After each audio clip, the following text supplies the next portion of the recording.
Alhamdulillah. Alhamdulillahi Rabbil Alamin. Asyhadu an la ilaha illallah wahdahu la syarika lah, Al-Malikul Haqqul Mubin. Wa asyhadu anna Sayyidana wa Nabiyyana Muhammadan abduhu wa rasuluh, Al-Mab'uthu ila sairil umam. Allahumma salli wa sallim ala Sayyidina Muhammadin wa ala alihi wa sahbihi wa tabi'in wa man tabi'ahum bi ihsanin ila yaumiddin.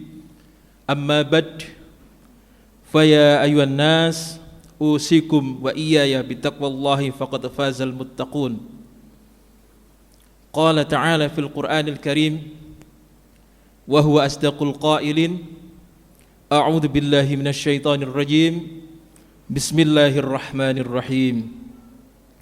Ara'aital ladzi yukadzibu bid-din, fadzalikal ladzi yad'ul yatim wa la yahuddu 'ala ta'amil miskin, fawailul lil musallin alladzina hum 'an salatihim sahun, alladzina hum yura'una wa yamna'unal ma'un. Shadaqallahul 'adzim. Jamaah Jumat rahimakumullah. Suatu ketika Nabi Ibrahim ditanya oleh Allah, Ibrahim, man anta? Kemudian Nabi Ibrahim alaihissalam menjawab, ana khalilullah, saya adalah kekasih Allah. Kemudian ketika Nabi Musa alaihissalam ditanya oleh Allah, wahai Musa, man anta? Jawaban Musa alaihissalam, ana kalamullah. Kemudian ketika Nabi Isa ditanya oleh Allah, ya Isa, man anta? Jawaban beliau adalah, ana ruhullah. Lalu ketika Nabi kita Muhammad sallallahu alaihi wasallam ditanya oleh Allah, wahai Muhammad, man anta? Jawabannya sungguh luar biasa. Beliau menjawab, anal yatim. Wahai Allah, saya ini hanya seorang anak yatim.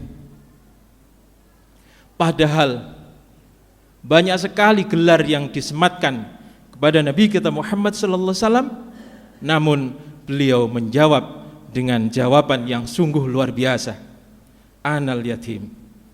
Maka dari sekian rasul, ada 25 rasul yang disebut dengan al-mujtabah. Dan dari 25 rasul itu ada 5 rasul yang disebut dengan ulul azmi. Dan sebab daripada jawaban yang penuh dengan ketawaduan itu, kemudian Nabi kita diberi gelar yaitu Al-Mustafa, yang artinya adalah manusia yang terpilih. Para jamaah rahimakumullah, lalu apa keistimewaan dari yatim ini sehingga beliau menyebut dirinya dengan anal yatim? Para jamaah rahimakumullah, Nabi pernah mengatakan, ana wa kafilul yatim fil jannati hakada. Aku dan orang-orang yang mengurusi anak yatim, orang-orang yang menanggung keperluan anak yatim, nanti di surga seperti ini, kata Nabi sambil menunjukkan jari telunjuk dan jari tengahnya. Sungguh amat dekat sekali. Para jamaah rahimakumullah, seorang ulama besar, Abdullah bin Mubarak, suatu ketika beliau menunaikan ibadah haji. Maka ketika beliau tawaf dan tiba-tiba ngantuk, sebab zaman itu masih belum ramai seperti sekarang, maka kemudian beliau bersandar di dinding Ka'bah. Maka beliau tertidur dan bermimpi ketemu Nabi. Nabi mengatakan, wahai Abdullah bin Mubarak, sampaikan salamku kepada orang yang bernama Bahram. Kemudian Abdullah bin Mubarak ini terbangun dan beliau masih janggal dengan mimpi itu. Apakah ini sungguhan atau hanya sekedar bunga tidur? Maka kemudian beliau berwudu lagi, kemudian tawaf, kemudian bersandar lagi dan akhirnya tertidur. dan kemudian mimpi itu terjadi lagi hingga 3 kali. Maka ketika mimpi itu sudah terjadi 3 kali, beliau kemudian yakin bahwa mimpi itu benar adanya. Para jamaah rahimakumullah, maka setelah selesai menunaikan ibadah haji, beliau segera mencari orang yang bernama Bahram.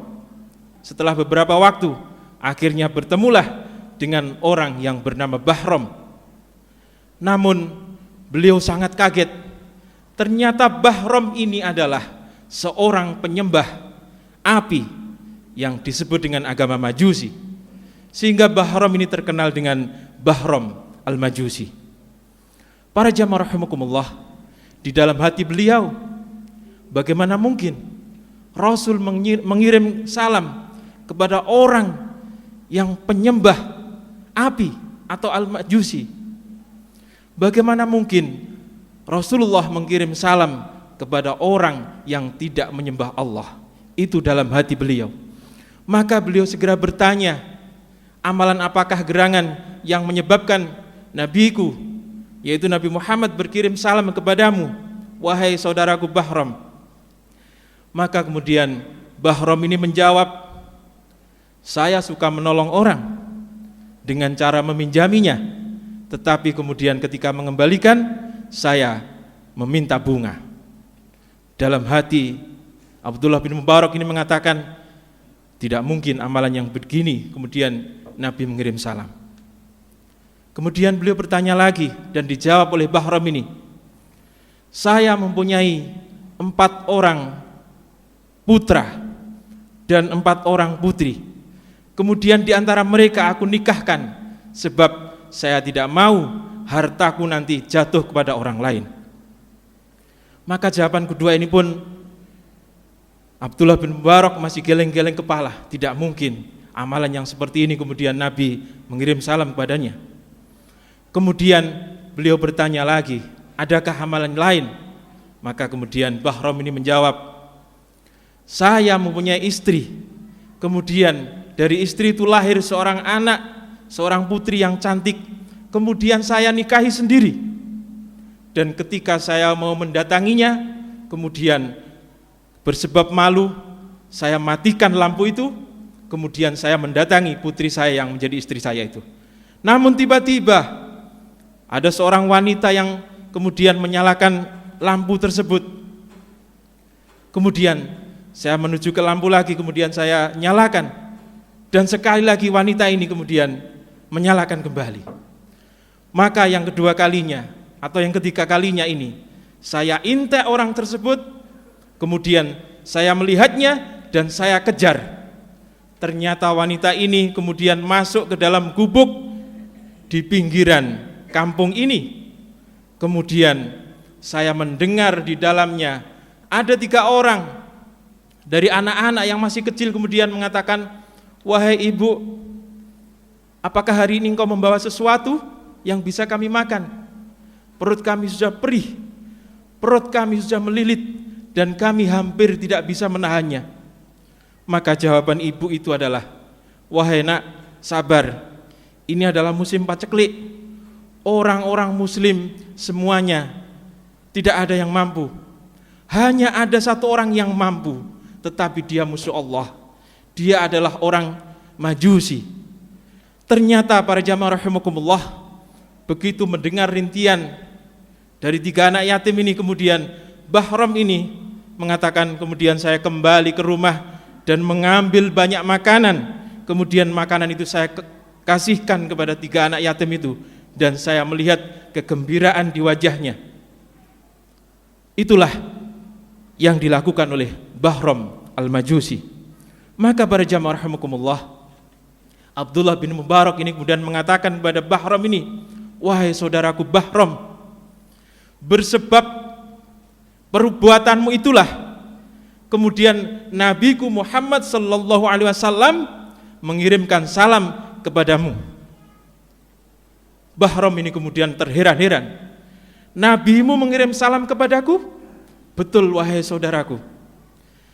Dia menyebut namaku? Betul wahai saudaraku. Kemudian kalau begitu jabatlah tanganku ini. Maka Bahram ini kemudian mengatakan kalimat syahadat, asyhadu an la ilaha illallah wa asyhadu anna Muhammad Rasulullah. Itulah yang terjadi pada Bahram, penyembah daripada api yang disebut dengan Al-Majusi. Para jamaah rahimakumullah, seorang penyembah api bersebab belas kasihannya kepada anak yatim, kemudian ia mendapatkan perhatian yang luar biasa dari Nabi kita Muhammad sallallahu alaihi wasallam. Lalu bagaimana jika yang berbelas kasihan itu adalah orang muslim sendiri? Tentu perhatian Nabi akan lebih besar adanya. Oleh sebab itu para jamaah rahimakumullah, mari kita perhatikan, mari kita urusi, mari kita cukupi semampu kita keperluan-keperluan anak yatim terutama yang berada di sekitar kita. Dan sebagai bahan renungan bahwa Imam Syafi'i pernah mengatakan, laisal yatimu alladzi qad mata waliduhu, innal yatima yatimul ilmi wal adabi. Bahwa yang disebut yatim sesungguhnya itu adalah anak yang tidak berilmu dan tidak berakhlak. Sekali lagi bahwa yang disebut dengan anak yatim yang sesungguhnya adalah anak yang tidak berilmu dan tidak berakhlak. Maka para jamaah rahimakumullah, ini menjadi fokus kita kembali bahwa orang atau anak yang tidak berilmu atau tidak bersekolah dan tidak punya adab, tidak punya tata krama, ini juga harus menjadi perhatian kita semuanya agar mereka juga bisa menjadi anak yang berilmu dan juga anak yang beradab.